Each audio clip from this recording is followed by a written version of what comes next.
You're listening to Salon Frequency, a podcast for salon professionals that are revolutionizing the texture of salon culture. Welcome to season 3 of the podcast. I am really excited about this episode because not only is it the 3rd season, we have a new co-host. Here. Why don't you go ahead and introduce yourself to everybody? Hey. I am Freda. Freda Brown feels so formal. Freda Brown. Jocelyn and I met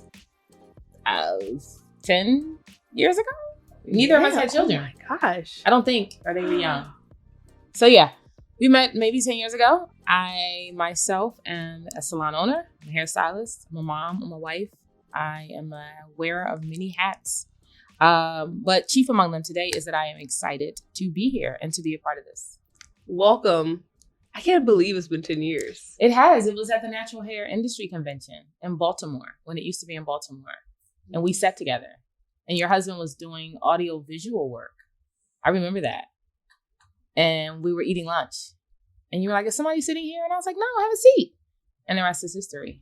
Wow. The biggest thing that sticks out to me was coming to your salon to meet you for an interview and you talking to me about your photo books. And I was like, Jay, she is on it. She is on it. Okay. I think I did have a kid. I think I had Felix. You at the did time. have Felix. I think you were nursing. Yeah. But what's funny about photo books is I thought that was so revolutionary. Making photo books on, what was that? Like Shutterfly, I think. Because I wanted clients to see my work. Insert Instagram. Yeah. But this was before Instagram was really a thing. And so I was like, when people want to see your work. And so I was like, well, how will people see our work that we do, not other people's work? Why not make a book? And you had a whole, she had books. Books of beautiful lock styles. And I was like, this is amazing. You want to see somebody doing it out here? That's so funny. It's Freda. It's interesting the things that somebody remembers about your exchange that you remember. Perspective, right? Like you remember something, I remember something, 2 completely different things. Because I forgot, I still have those books, but I forgot all about them. They're still around, but I barely use them.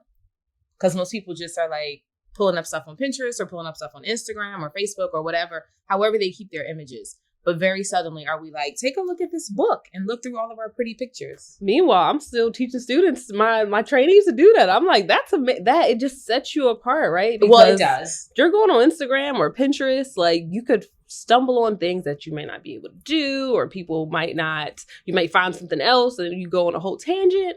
But a photo book kind of keeps it's in your wheelhouse. A photo book makes it very intentional. And it limits your choices. Yeah. Instagram and other social media sites or just the internet in general will have you go down a rabbit hole. A photo book says, here are 20 or 30 specific images of styles on varying lengths of locks that you can choose from or get inspiration from. I think sometimes the fewer choices we have, the better we are able to make a decision, because otherwise we suffer from analysis paralysis. And that's a whole nother conversation. Truly, right? I am target audience for analysis paralysis. So with that being said, Freda, I am, again, so grateful for you being here. And y'all are in for an amazing season. What we're going to have 3 segments now within the episode. And so the first one is just to set the vibe. So Freda, what you been reading lately? Or has anything recently inspired you? This is a book. So 2 different answers, because what I am currently reading is a book called Power. It's either Power or The Power, which is about this sort of dystopian society, but it's real, but it's also science fiction. Women of all ages are suddenly getting this sort of electric power in their bodies. And it comes by way of an electric shock. So it might, if I touched you with my hand, I could basically send an electric current through your body. It's called either Power or The Power. It's really, really good. But there was a book I read not too long ago called The Invisible Life of Addie LaRue. Super thick book, really, really good about time travel and the choices we make in life and the decisions we make and how that impacts us. One of the quotes in the book was so simple. You are the art. When I tell you, that quote resonated with me so much, I will probably get that as a tattoo on my arm. You are the art. Like when you hear that, what does it do for you? Oh, wow. I mean, initially I'm like, when I think of art, I like looking at it. I like to admire it. I like to be inspired by it. So to hear you are the art, it's empowering. It makes me feel very empowered. Yeah. Like there are people looking to me. There are people being inspired by me. I am beautiful. Yeah. Wow. When I read it, it made me think of a museum and how we take art and we uphold it. We put it on a shelf. We put it on it's a standard. It's almost like a standard of excellence. We preserve it.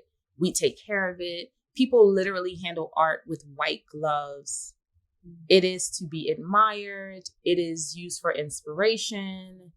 People look at art and they take something from it and try to do something different, but they're still equal parts inspired by it and encouraged by it. Like everything about you are the art. And also just how much we take care of art. Like if I am the art, then I've got to take care of myself. I have got to handle myself sometimes with white gloves, but I've also have to not take myself too seriously because it does not always have to be this untouchable Mona Lisa sort of art that feels so out of reach. Sometimes the art can be something very relatable and something you can connect to very easily. I feel that so much. All that. I feel that. I feel that so much. You are the art. When you said I have to take care of myself, it made me think of one of my favorite albums from this year, or last year rather. Natalie Lauren, Handle with Care. I've not read. I've not listened. Oh my gosh. Song you have to listen to. It's called God Morning. Ooh. It's the first song on the album. It is amazing. The whole album, play it straight through. Like I'm inspired. Ooh. So that's a vibe. Okay. That's a vibe. God Morning in and of itself. I feel like I've read or seen there's something called God Morning that I've seen before. I'm going to check that out. That is heavy. I think that's the nice thing about when you're reading, when you're listening, you never know how you're going to get inspired. Yeah. Like the book that I was reading with this quote was not at all. It wasn't a self-help book. It wasn't a working book. It was fiction. And I was reading it purely for fun, which is why I love fiction, because it tends to inspire me in ways that are so unexpected that I just never see coming. Yeah, that's real. I feel like, yes, the nonfiction books do that. They give you they let you dream and have imagination. Yeah. At the same time, I'm very much like, I need to know all the things I want to do. I want to just be super, like, success is one of my values. So it's just like, okay, how do I get to success? So what I started doing this year is nonfiction, fiction. That's a good nonfiction, balance. Fiction. Yeah. But my most recent fiction, I can't get through it. I want the nonfiction. I want to dream right now. What's the fiction? Like the fiction, the book I'm reading right now or trying to read is called The 4-Hour Workweek. Have you read that one? Oh, it's on my nightstand with some of its other friends like Atomic Habits and Story Brand, which you recommended, and I mostly started, haven't finished. But The 4-Hour Workweek and its homies are all hanging out on my nightstand. I actually found The 4-Hour Workweek in a little library. The little libraries, I was super excited. I was out with my son one day. We were going to a friend's house and their neighbor had a little library. And I break for little libraries. And I have to go through because that's just how I am with books. And I opened it and I was like, score, because you had just mentioned it. And so I didn't even have to pay for it. So that kind of that makes me feel not as bad about the fact that it's sitting on my nightstand. Yeah, no, the beginning, great, super inspired. The middle, okay, we getting challenged here. Like, is it challenging or redundant? It's challenging. It's because it challenges your mindset to push you to a place to get to working 4 hours a week, right? And it's just like, ooh, am I ooh, can I do this? Are we here? Oh, and all I'm doing is reading it, right? It's doesn't necessarily say do it, but I'm just like, okay. That's an entire discussion. Like, that's an entire podcast episode. Like, am I ready for a 4-hour work week? Am I ready for what that means? Because I think some of it is obvious. What a 4-hour work week requires a lot of delegation, a lot of letting go, a lot of intentionality, and using the time you have wisely. I haven't even read the book, and that already feels hard. Not to mention the automation that goes behind getting all the things done. That's actually where I'm stopping in the book. It's I said, oh, automation. Turn the page, was like, ooh. I'm gonna pause. Ooh, okay, yep. All right. Let's go ahead and put a bookmark in that. Which I feel like will bring us to the next part of this episode. Okay. The revolution. So I have a topic question for you, and I feel like it just aligns perfectly with what we're talking about here. Okay. Working in your business versus working on your business. What season do you feel like you're in right now? I am so excited. For me, I am excited that I am getting into a place where I am spending so much more time working on my business. I have intentionally scaled back. I've been slowly scaling back my hours this second half of 2022. And as we go into 2023, I have very intentionally set my schedule to be behind the chair less and to spend more time working on the business. And that has been a long time coming for me because I still love being behind the chair. Like, I very much love being behind the chair. I love the connection I have with clients. But I get torn because something, for instance, this opportunity with you, right? If I am behind the chair 4 or 5, 6, however many days a week, more, it leaves no room for other opportunities. It leaves no room. For me, I'm at a point where it leaves no room for growth as a manager, as an owner, as a leader, as someone who wants to do things within the industry. There is no space for that if I am behind the chair every day. And I'm also a woman of a particular age. Yes. And I have a rack of children, which is code for 2. And I have a husband. So, and I love to work out. So making space for all of those things, in addition to being of service to my clients behind the chair, it's actually become quite limiting. And so I'm in the season of working on my business, and I'm very excited about that. What about you? First of all, I love that for you. Thank you. I love that for you. I feel like I've been trying to pull you to the side for a long time. So I'm happy to hear that the shift is happening, that you're in that season. Yes. I bring this episode up because I just listened to a podcast recently about this very topic. Okay.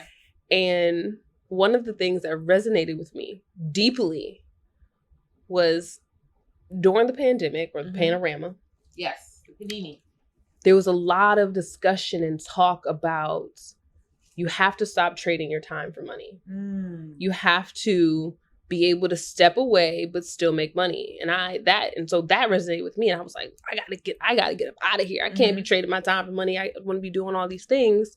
I need to get on the business versus in the business. And I did it cold turkey, switched it up. You did. It was just like, you know what, y'all, I'm not in here no more. Here's all the other people you can go see. I got some videos. You can learn how to do your own hair. Like, I'm out. I'm on it. In the episode, they said you could go from working in the business to on the business and work on the business so much that you have no business to work on. Ooh. And I was like, you got a point there. You got a point there. Yeah. So I say that to say, I'm coming out of a season of working on the business and getting back in the business. But for me, the business is not behind the chair as much as it is feeding my academy, feeding my products that support my services in the salon. But it's still very much like I need to be in it in order for the salon to operate. Yeah. And for me to still be of service to people. Yes. So it's like, oh, you should probably hop back in here. A little bit, spend a little time. And it's a struggle because I just said to someone recently, actually one of my stylists at the salon, she was watching something. She's like, Freda, it made me think. She's like, the owner of this particular salon is still behind the chair quite a bit. And she said a lot of people are encouraging her to come from behind the chair. And she's like, she never wants to come from behind the chair. And I said to her, while I won't say that I will ever be 100% not behind the chair, I also don't want to be 100% behind the chair. I like being behind the chair because it keeps me connected to what is going on with people. Yeah. And as much as I know that there is importance in working on the business, when I'm working in the business, when I'm behind the chair, it keeps me in tune to the styles that people are interested in, to the services that they're interested in, to the services they're no longer interested in, right? Are we delivering a top-notch service?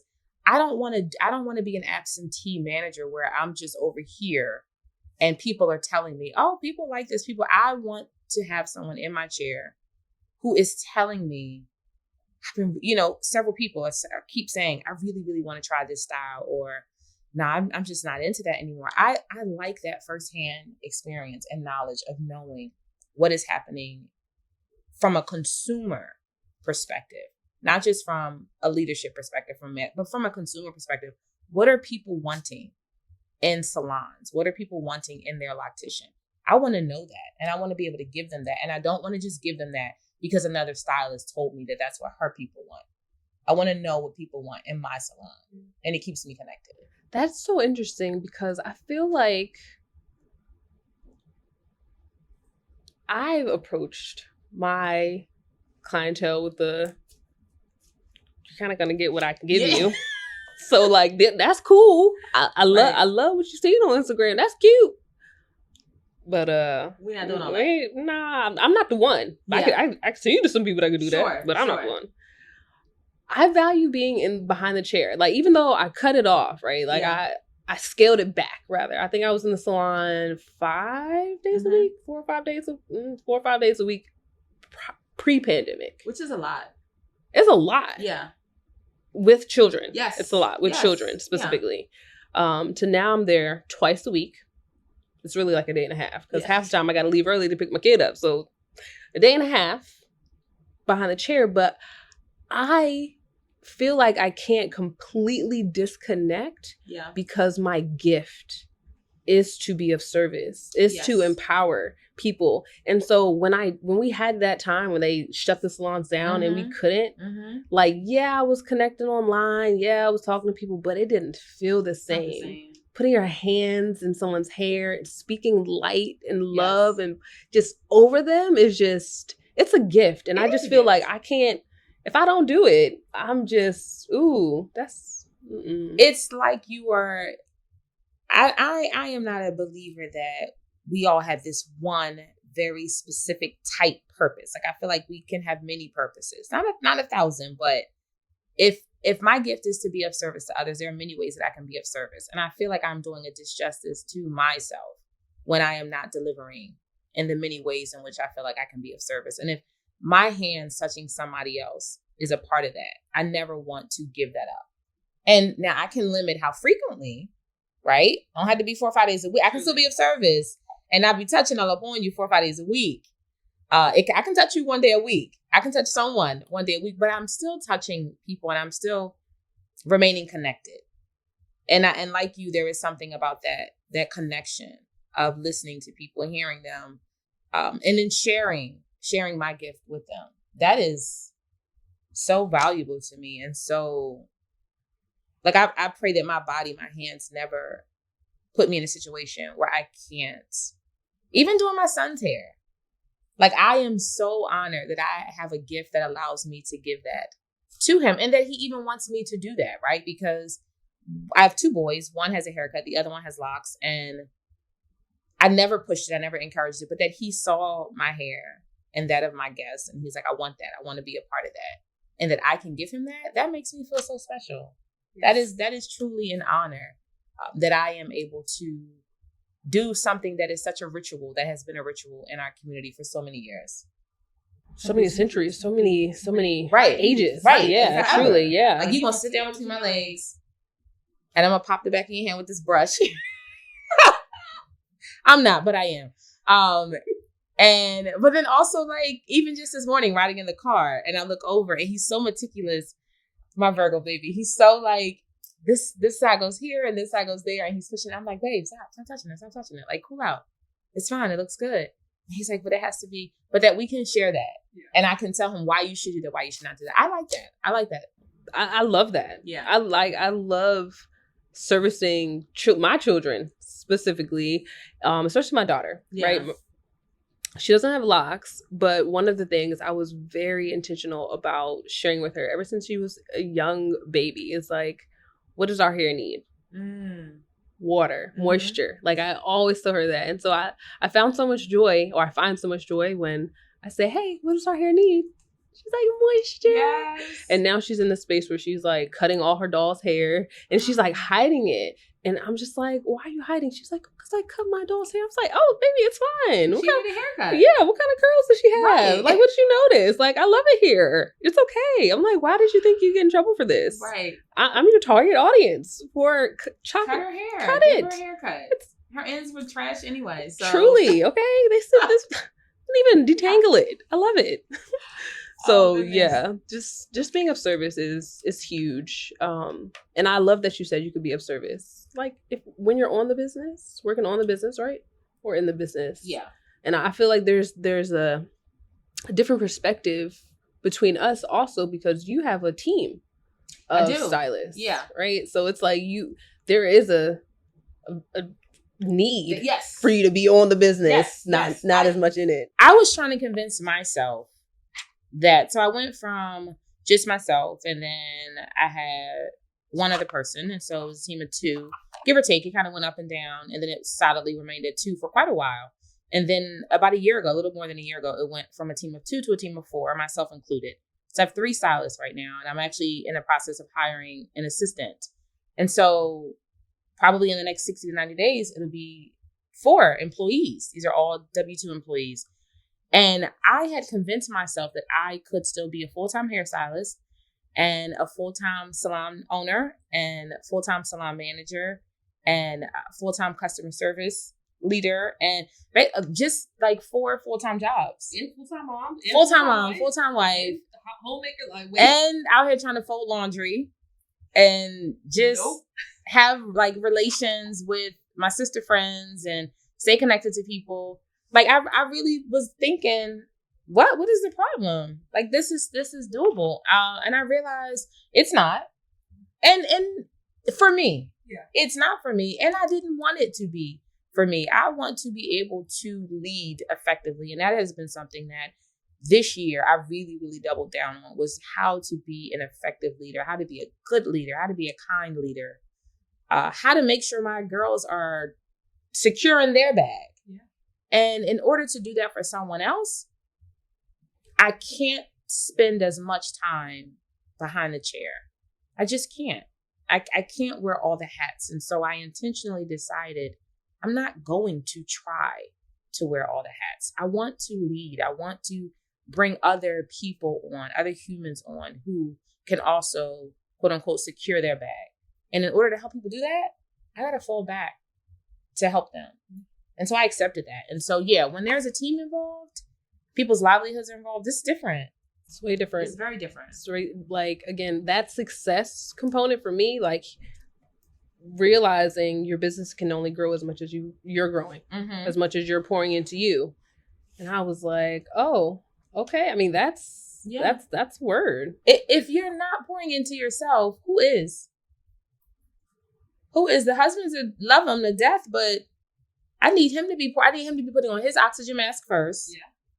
And I need to take care of myself. And while other people will pour into me, if I am not, then who is? So you got to make yourself a priority. You have to make yourself a priority. And one thing that I wrote in my journal, going back and reading my journal this year, I had to reflect on was balance does not look like doing everything all at once. For me, that was for a long time. It's just like, I want to be the wife, the mom, the teacher, the salon owner, the website designer, the social media person, the content creator, all at a high level all the time. That part, all at a high level. And that's just like, nah. Something's got to give. You want to say yes to one thing, which means you got to say no to all the other things. So it's like, how do you prioritize those things? So yeah, I'm in the season of getting back into it, getting back into the business, servicing people, seeing new people. Yeah. Rather, because when I fell back, I just kept my core. Yes, I love the core. Gotta love the core. Gotta love the core people. Yeah. But they're like, other people are like, hey, new folks, it's an adjustment. You coming? Seeing new people is an adjustment. It's an adjustment. Yeah. Okay, it's an adjustment. But it's a good adjustment if you got the right filters in place, which is what I have to, So I spent a season working on the business to identify all the things. So now I can get in the business to make sure all the things I identified are working. I think it's safe to alternate. Yeah. I think it is safe to. I think there's so often this push for working, you reach a certain point in your career and it's like work on the business, not just in the business. But I think it is safe to alternate. I think it's safe to go back and forth and to see what needs the most attention and what is pushing the needle forward. And if you completely give up working in the business to exclusively work on the business, I think sometimes you lose touch with the business. Yeah. Because there's so many things administratively that need to happen to keep the business running that you can lose sight of what it means to be in the business and to be of service to others. Yeah. So I think, I don't even think I know. Mm-hmm. Seasons are necessary. Mm-hmm. Seasons are important. So just identifying your season, not even necessarily what it looks like, but just how does it feel? I was thinking that. How does it feel? Yeah. And just grow through that season. You might not have as much success, as much clientele, as much engagement on social media. Yes. But you have to grow through that so that on the other side, you can have that the peaks, the ebbs and flows, the valleys with the business. Entrepreneurship is it's not a linear thing. No, it isn't. It's not a straight line. There's a lot to it. So how can we raise the frequency? That's this next component to our episode, to the podcast this season. Wanting to raise the frequency of ourselves and of our listeners. I like the idea of, so earlier this year, I usually buy a planner every year. For 2023, I am not buying a planner. I'm not. I'm using a regular notebook. Okay. And I'm gonna write today's date and I'm gonna write what's going on. But I did have a planner this year. I forget the name of it, but one of the big I think it was called something 30. And every 30 days you set a challenge for yourself. And the challenge could be anything. You defined it. The pages were blank. It was for you to define. And every month it had a chart with 30 squares or 29 or 31, whatever number of days were in the month. And you would, you'd say, so for me, February was, I remember this very clearly because I don't know why I stopped. It was a yoga challenge. And it was every day for the month of February. I was going to do at least 10 minutes of yoga every day. I could do more, but I could not do less. And it had to be every day. It could be any time of the day. And that at the end of every day or whenever, you would check this box. And that was supposed to be the premise for the entire year. That every month I would give myself a new thing to do or try. And one month I think it was yoga. Another month it was meditating. I did not do it successfully for all 12 months of the year. But for the months that I did do it, I enjoyed the sense of accomplishment I had, knowing that I committed to challenging myself. My point is, I think as we look at raising the frequency, it is so important to set a challenge. So, for instance, for the month of December, my challenge was to move my body for at least 5 minutes every day. What has helped is that I bought a Peloton. After 2 years of being on the fence about it and buying a less expensive bike, I finally got a Peloton delivered on November 28th. And I have not only moved my body every day, I have probably moved my body for about an hour. Oh, wow. Every day. And what's crazy is I want to. Yeah. Like waking up at 5:20 on purpose so that I can get an hour before the kids get up. And if I can't get in the full hour, 30 minutes before the kids get up get the kids ready, drop them off, come back home and do the other 30 minutes. Oh, wow. That to me translates into my commitment to work. Because if I can pour into myself with such diligence, then I know that I can continue to pour into my work. I am nothing if I am not challenging myself to do something different, something harder, to just balance is important, but I am a pusher of myself. Like I enjoy pushing myself. And so I think it is so important that we are always saying, hey, you know what, just this week I am going to commit to walking for 10 minutes a day, right? If it's physical, or I'm going to commit to meditating for 5 minutes a day if it's mental, or I am going to commit to sending out an email to 5 guests just to say, how was your experience? Not the automated email, because we talked about automation earlier and how we have it automated. And I know I'm already going to assume that email is coming after every client visit, but I mean the specific, intentional, hey, Miss Jocelyn, it was so good seeing you last Friday. I love doing your color. I just want to see how that's working out for you. Wow. What'd your family say? Are you loving it? I know you went to church on Sunday. What did everybody think? I loved it. Let me know. I'll see you in a couple weeks. Wow.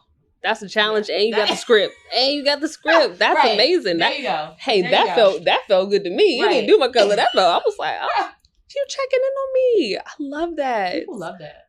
Yes, they do. They do. Love to feel special. Oh man. That's It's so personal. Yes. Versus the automated email that we all send, right?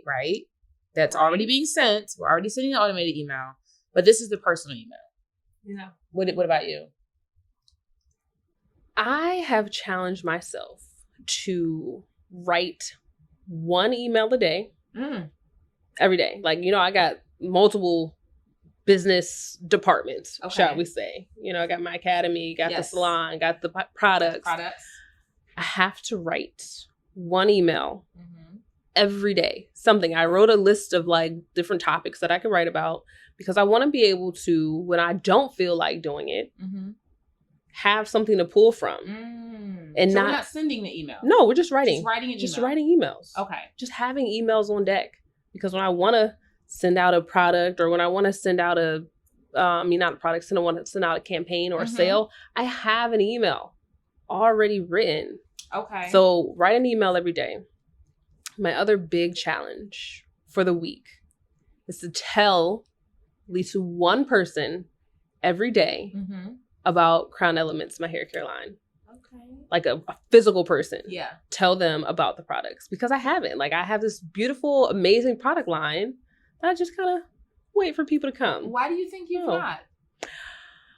Because I am a recovering perfectionist. Okay. And I'm like, okay, if I go up to tell someone about the products and they say, oh, how do I find it? I don't want to have to be like, oh, if you pull on your phone, I want to be able to hand them a card that has a QR code on it that goes directly to the site that offers them a coupon code and, all the things. But you have a beautiful site. Yes. And so, Jocelyn, just tell them what it is and to go to it. But honestly, the thing that's really getting me out of the way with this challenge is that I'm not doing this to make a sale. I'm doing it to put myself in an uncomfortable situation, walking up to a random person and just putting myself out there. That's the goal. We're about to go on a tangent because we don't have enough time for that. Because that just takes me back to giving out business cards at gas stations. Yeah. Which I've not done in forever. And we're not going to talk about that now because I don't think we have enough time, but I want to explore that. Like marketing yourself, like less traditional ways of like old school ways of marketing that for me helped me build my business. Yes. And like you said, not to make the sale, but just maybe you are in love with ABC XYZ's lock products and they are serving you. But maybe one day, I don't know, something happens, or for whatever reason, your scalp gets a little irritating. You're like, I just want to try something different.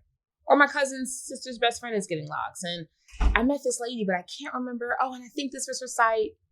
And now, 6 months, a year later, it's a sale just from you bumping into the lady in the hallway and just saying, hey, oh my gosh, your hair looks so good.